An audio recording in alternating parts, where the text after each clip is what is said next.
அப்பனா 5 நாடுகள் சேர்ந்தாலும் அவனுங்களை ஒன்றும் பண்ண முடியாதுன்னு சொல்றியா? நீங்களாம் மறந்துட்டீங்களா? நம்ம மோத போது மதுரா புச்சிக்கா கூட அவனோட அட்டாச்சிக்கு மெம்பர் நம்ம லீஃப்லேஜ் என்ன பண்ணா? நீங்கள் சொல்கிறது சரிதான், அது அப்போ. ஆனால் இந்த வட்டம் முதலடி நம்மளோட தாக்கா இருக்கும். அதெல்லாம் இது இருக்கட்டும், நம்ம எப்படி அவனுங்களை கண்டுபிடிப்போம்? அதுக்கு தான் பண்ணிக்கலாம். அதுக்கு ஒரு வழி பண்ணியிருக்கோம்.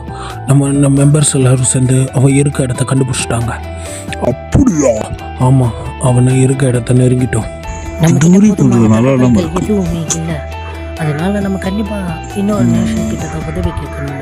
இந்த வரி அவங்க கிட்ட பரிமாறி தான் ஆகணும். அதனால எல்லாரும் தயாராகுங்க, இன்னையோட போர் ஸ்டார்ட் ஆக போகுதுன்னு. நான் இவனை ஒட்டிக்கிட்டு வந்தது ரொம்ப நல்லதா போச்சு. இதுவே போதும். எல்லாரும் அடுத்த ஒரு கூட்டத்தை கலப்புங்க. எல்லா நேஷன் கிட்டையும் உதவி கேட்கணும். சாக்குராவை வர சொல்லுங்க.